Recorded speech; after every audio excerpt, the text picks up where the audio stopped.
Querido Gonzalo Monroy, ¿cómo estás? ¿Qué pasó? Ya sabemos realmente qué pasó en Cadereyta. Mi querido David, pues mira, parece ser efectivamente que fueron unos malos quemadores y eso es por eso que estábamos viendo esa nube amarillenta sobre el cielo de la ciudad metropolitana de Monterrey. Efectivamente eran los quemadores. ¿Y eso cómo se arregla? Pues mira, sí, literalmente metiéndole más inversión, pero pues esta vez en lugar en el año 2025 le estamos quitando presupuesto a Pemex en lugar de darle más para que corrija múltiples deficiencias que tiene David. Sí, o sea, ahora, ¿ya te convencí de que por lo menos en el sector eléctrico las cosas van mejor?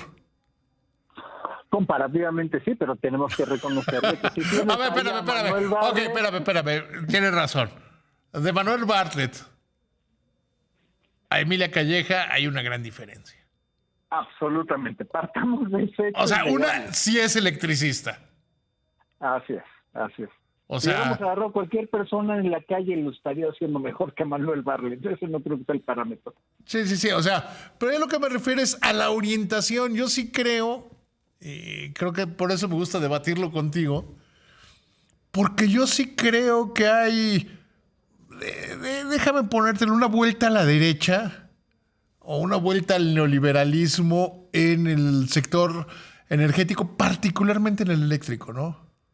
Yo te diría que únicamente en el sector eléctrico, pero incluso abundemos en esa parte, David, y creo ya después de haber decantado las iniciativas que se han presentado, es clarísima la intención de darle energía para los 10 corredores industriales que quieren detonar en el Plan México.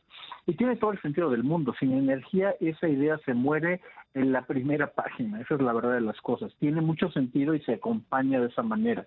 Pero también, y hay que ser honestos, el gran problema es que el sector eléctrico no es el problema. El problema, como hemos platicado en las últimas ocasiones y con la nota que incluso salió que andan bateando el crudo mexicano en Estados Unidos, el problema se llama hidrocarburos y dentro de eso el gran problema es Pemex.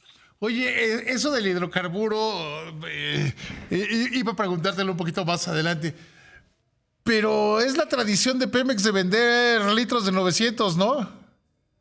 Más o menos, fíjate, qué bueno que ves esa pregunta, porque incluso lo llegué a poner allí en mi cuenta de Twitter, ahora X, que el problema del agua siempre ha sido un problema recurrente en Pemex. Y sí, ciertamente en gobiernos anteriores se llegaban a maquillar las cifras para mostrar que había una mayor producción petrolera, pero hasta el propio Pemex lo terminó reconociendo que ahí iban incluso barriles de agua y sobre esos tenía que pagar impuestos como si fueran petróleo, que fue en la época de Felipe Calderón. Pero el problema ya se está tornando de una permíteme ahí tantito. Yo recuerdo que mi papá, cuando yo era niño, le mando un gran abrazo a mi papá, contaba la historia de las fresas, de la exportación de fresas. Que México empezó a exportar fresas ahí en los 70s y que era una maravilla. Y que luego pues, se acabó el negocio porque los freseros ponían fresas grandes y bonitas arriba y ponían fresas podridas abajo. Y que se acabó el negocio. Sigue siendo esas mismas malas prácticas del comercio mexicano ahora desde Pemex, ¿no? No es el caso. En este caso vale la pena que lo veamos un poquito a detalle porque no es el caso y es un problema mucho más peligroso.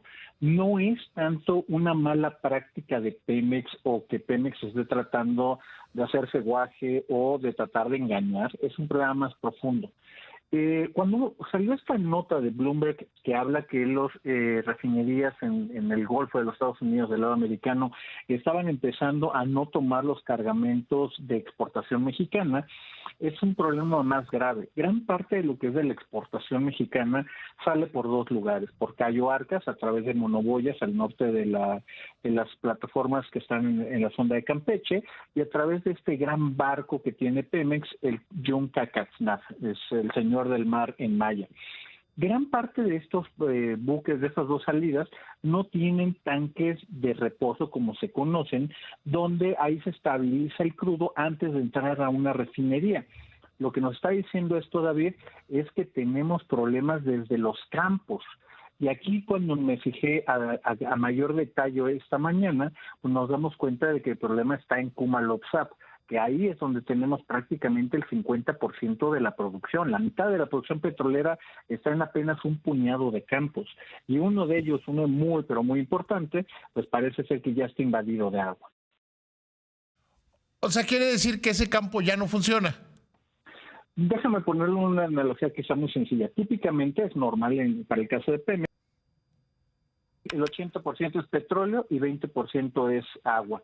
Estamos en un punto donde el 20% es petróleo y el 80% es agua. Ese es un gran, pero gran problema. Ahora, ¿se va a caer todavía más la producción de Pemex? Por desgracia, David, parece ser que es el caso. Cuando un yacimiento ya está entrando en ese gran contacto de agua, solamente hay de dos formas. Una, te vas más profundo y tratas de hacer una intervención mayor en el pozo, o dos, y empiezas el proceso del abandono. Pero de nuevo, estamos hablando de que este es uno de los pilares de la producción petrolera mexicana. Y aquí hay que entrar a detalles pues, ya más complejos, como cuál va a ser la estrategia que tiene Pemex cuando no tiene en su todavía, ya vemos, plan de negocios, una intervención mayor en estos campos.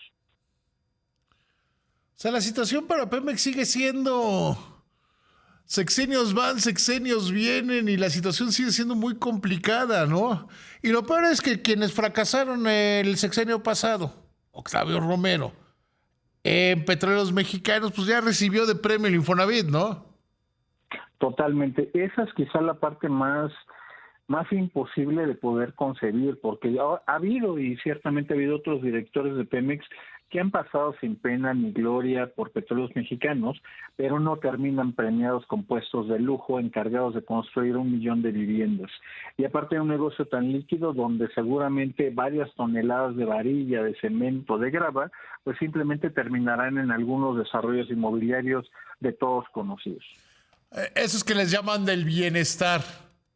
Curiosamente. Pero quédate tantito en la línea, ¿no? Claro, por supuesto. Gracias. Te pedí que te quedaras un momento en la línea, querido Gonzalo, porque yo creo que tú que has seguido pues, al sector energético durante muchísimos años, a Pemex el sexenio pasado, pues puedes hablar de Octavio Romero en los resultados que tuvo. Porque ahora pues, se está discutiendo en el Congreso darle 350 mil millones de pesos que él los maneje, si no hay cambios en la iniciativa, que él los maneje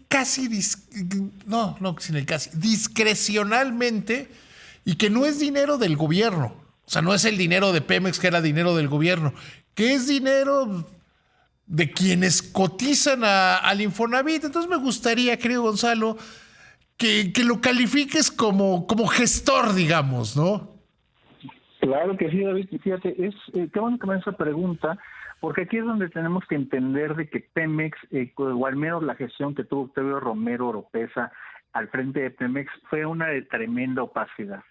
Fue una donde su mayor cosa más palpable es simplemente haber cerrado la ventanilla, seguir tomando trabajo y mandando a hacer obras y servicios y no pagar. Eso creo que es la forma más evidente, y todos podemos relacionarnos similar a eso, de que le hemos prestado a algún familiar, a algún amigo, y a veces terminas perdiendo hasta una amistad porque no te paga. Ahora multipliquemos eso por grandísimas cantidades de dinero, y de dinero que ni siquiera, como acabo de decir, no es del gobierno, sino es el ahorro de muchos años de los trabajadores. El quitarle justamente estos mecanismos de supervisión, de control, e incluso darle hasta posibilidad de veto al director del Infonavit, que es Octavio Romero, pues parecería prácticamente darle una granada a un niño de 4 años. No veo, sinceramente, David, un escenario donde esto pudiera llegar a salir bien. Sí, porque además, por ejemplo, la iniciativa privada con Camín, Coparmex dicen, a ver, ¿por qué darle ese poder? ¿Y por qué no tomar, por ejemplo, un camino como el que se tiene en el Seguro Social? Si en el Seguro Social el director del Infonavit veta algo, el tema va a la asamblea. ¿Por qué no hacerlo en el Infonavit igual, no? Totalmente. Otro de los puntos que tiene la iniciativa privada y los sindicatos es, a ver, ¿por qué el presidente el director del Infonavit, el presidente del Consejo del Infonavit es la misma persona? En Pemex hay un director general y el secretario de Hacienda es el presidente del Consejo. ¿Por qué no hacer ese tipo de cosas, digamos, no? Que las tiene el otro organismo tripartito. Que en el otro organismo tripartito el gobierno sí pone dinero y en este no ha puesto un peso en 53 años. Totalmente de acuerdo, David. Y fíjate, aquí parecería que es literalmente busquemos cuál es la otra forma de poder manejar recursos de forma absolutamente discrecional. Aquí es donde, si bien se ha manejado desde el oficialismo ese discurso de que sigue habiendo un poder de decisión, cambia la configuración de las asambleas, se le da más poder, se empodera muchísimo más la figura del director general del Infonavit, y eso obviamente hay que decirlo. Ahora con todo lo que está pasando, con que ya no va a haber un INAI, con que tienes que depender de la buena voluntad del funcionario o del oficialismo, si conoces a alguien, un conecte, pues simplemente las cosas van a quedar en una total opacidad. Y como mencionaba al principio, en un negocio tan pero tan líquido como es y también incluso tan informal como es el de la construcción, la cantidad de desvíos que van a ocurrir pues es prácticamente garantizado. ¿Dónde terminarán? ¿Con qué grandes mansiones se harán mucha obra pública? No necesariamente para los trabajadores, sino para el propio oficialismo, pues creo que es una cosa que podemos ver a años luz de distancia.